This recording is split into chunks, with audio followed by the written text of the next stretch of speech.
विद्यालय हातको अपरिष्कार करूछ। आमे जो कुरकुरी आ बिस्कुट खाउथिलु ताहारी फळ गुडी को एठारे पकाइ दैथिलु। एमिति तो केते चपा देखुनु पडिछि। अरे मु भी तो सही कथा कहूछि।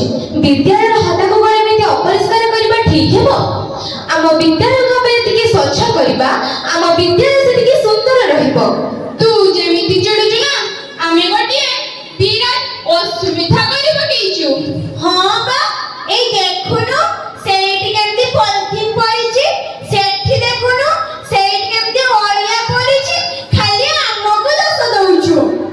अरे मु तो मानको दोष दउ नै मु तो मानको बुझाउछि रे आम समस्तଙ୍କୁ स्वच्छता प्रति दृष्टि देवा दरकार। एही स्वच्छता पई देखो मनोजमन मत स्मारकी पीठरे एक सभार आयोजन करा जाई अछि।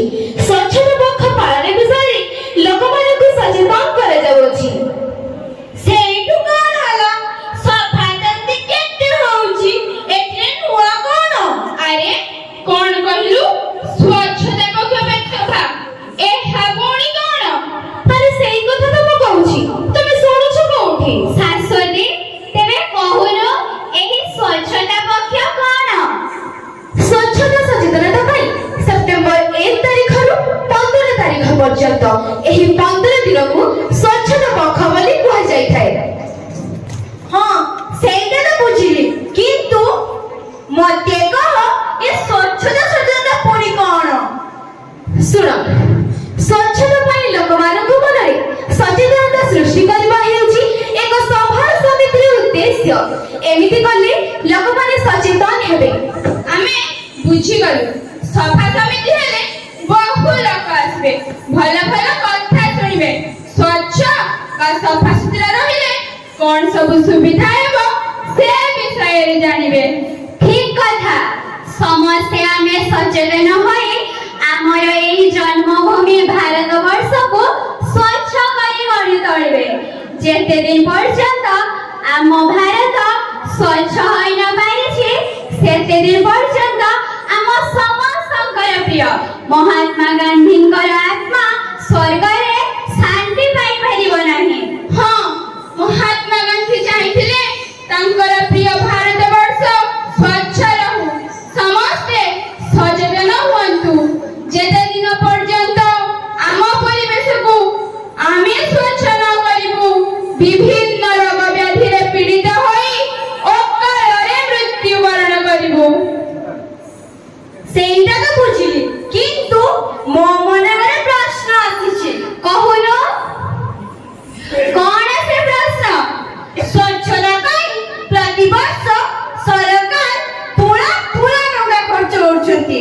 स्वच्छता पक्ष परिवेश दिवस हाथ धुआ दिवस एमिति केते कोन पालन अवसरे कोटी कोटी टका खर्च होउछि किंतु आज जाए भारत कांकी संपूर्ण स्वच्छ होई नै।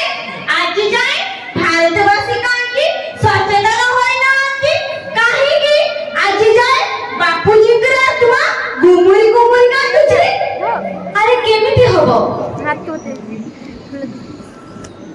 आम देशर लोकमानଙ୍କର हित पाई विभिन्न प्रकार योजना करा जाई अछि किंतु सेही योजना गुडी को ठीक बाटरे काम करूछि कि नाही एहार विधिवत भाबरे तदंत निया जाउ नाही किंबा योजनाटी काहे के कार्यकारी हेला नाही एहार मध्य सठिक पदक्षेप निया जाउ नाही। मु टीवी रे देखिथिली केडे बड़ बड़ लोक माने झाड़ू धरी रास्ता सफा करूथिले ओलिया को निज हातरे उठाउथिले।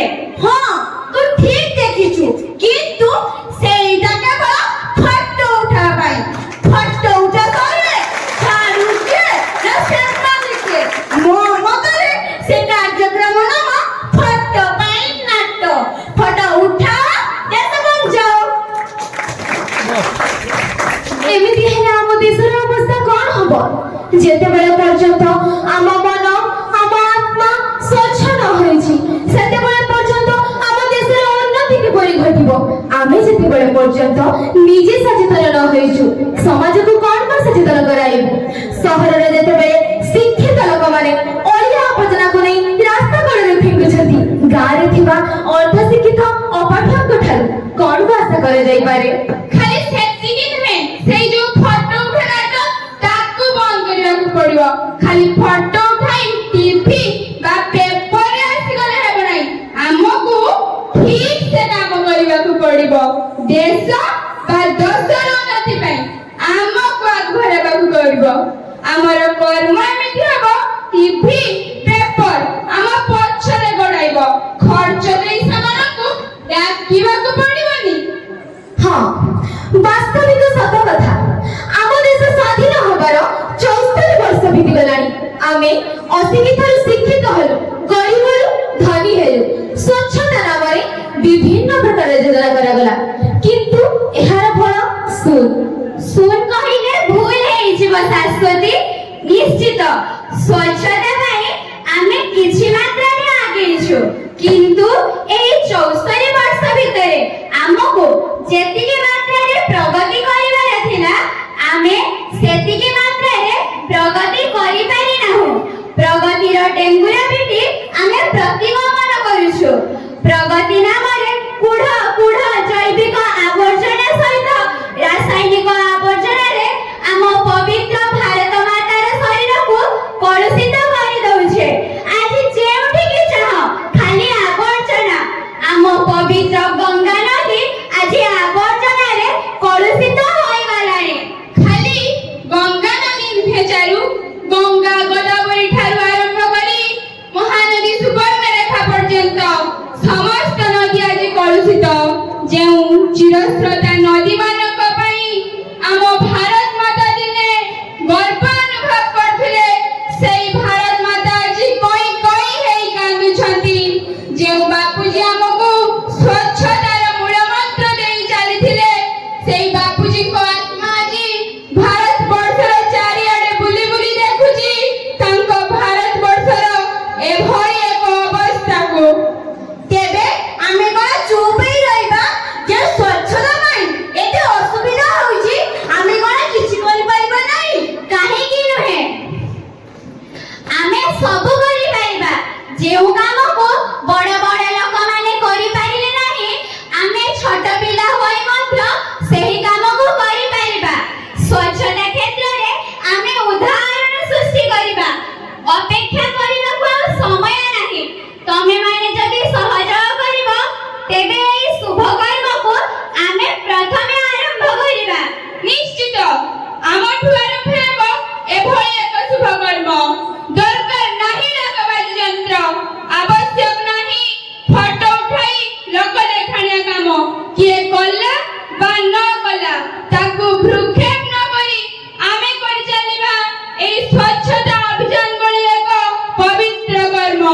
ଏହି ଅଭିଯାନକୁ ଆମେ ପ୍ରଜା ସର୍ବସ୍ୱ ନ କରି କର୍ମ ସର୍ବସ୍ୱ କରିବା। ବେଶ ଭଲ କଥା। ଯଦି ଆମେ 4 ଜଣ ଆଜି ସଚେତନ ହୋଇପାରିଲୁ, ତାହେଲେ ଏଠାରେ ଥିବା ଶହ ଶହ ଲୋକ କାହିଁକି ସଚେତନ ହୋଇ ନପାରିବେ? ମୋର ଆଶା ସେମାନେ ନିଶ୍ଚିତ ସଚେତନ ହୋଇପାରିବେ ଏବଂ ଆଜିଠୁ ଆରମ୍ଭ କରିବେ ସଫେଇ କାର୍ଯ୍ୟ। ମୋ ସ୍କୁଲ, ମୋ ଘର, ମୋ ଗାଁ, ମୋ ସହର, ଦେଖିବ ଏମିତିକି ସାରା ଭାରତ ନିଶ୍ଚିତ ସ୍ୱଚ୍ଛ ହୋଇପାରିବ।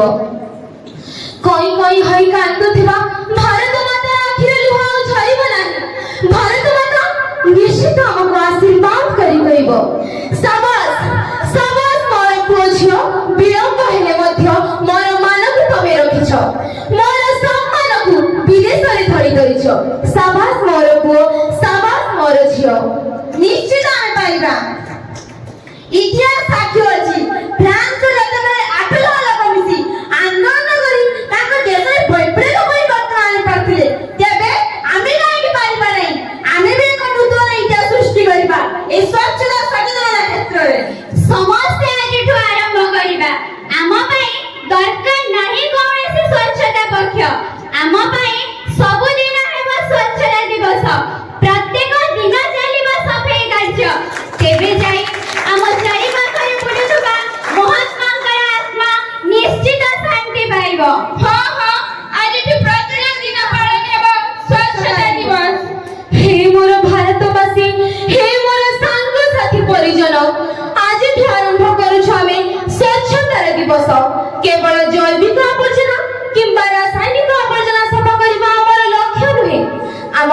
ଭିତରେ ଥିବା ଅସ୍ୱଚ୍ଛତାକୁ ପ୍ରଥମେ ଦୂରୀଭୂତ କରିବା, ଏହାପରେ ଅନ୍ୟ ଆବର୍ଜନାକୁ ଆମେ ସଫା କରିବା। ଆଜିଠୁ ଆମ ବିଦ୍ୟାଳୟକୁ ଆମେ ସ୍ୱଚ୍ଛ କରି ଗଢ଼ି ତୋଳିବା। ବିଦ୍ୟାଳୟରେ ଥିବା ଆବର୍ଜନାକୁ ଯଥାବିଧି ତାର ଡଷ୍ଟବିନରେ ପକାଇବା। ଜରି, କାଗଜ, ଘାସଲତା ଇତ୍ୟାଦିକୁ ସଫା କରି ଚାରିଆଡେ ପରିଷ୍କାର କରିଦେବା। ଆମ ଅଞ୍ଚଳରେ ଆମ ବିଦ୍ୟାଳୟକୁ ଏକ ସ୍ୱଚ୍ଛ ବିଦ୍ୟାଳୟ କରି ଗଢ଼ି ତୋଳିବା। ତେବେ ଆସ, ସମସ୍ତେ ଆସ, ହାତରେ ହାତ ରଖି ଶପଥ ନେବା। ଆମ ବିଦ୍ୟାଳୟ ଆମ ଗାଁ ଠାରୁ ଆରମ୍ଭ କରି ପରିବେଶର ସବୁ ସ୍ଥାନରୁ ଅଳିଆ ଆବର୍ଜନାକୁ ବାହାର କରି ସଫା କରିବା ଏବଂ ସ୍ୱଚ୍ଛ ମନ, ସ୍ୱଚ୍ଛ ଦେହ, ସ୍ୱଚ୍ଛ ସମାଜଟିଏ ଗଢ଼ି ତୋଳିବା। ମହାତ୍ମାଙ୍କର ଆତ୍ମାକୁ ଶାନ୍ତି ଦେବା। ଆଉ ଆମ ପରିବେଶରେ ଥିବା କେବଳ ଜୈବିକ ଆବର୍ଜନା, ରାସାୟନିକ ଆବର୍ଜନାକୁ ସଫା କରିବା ଆମର ଲକ୍ଷ୍ୟ ନୁହେଁ। ଆମେ ସବୁ ଆବର୍ଜନାକୁ ଲକ୍ଷ୍ୟ କରିବା ଏବଂ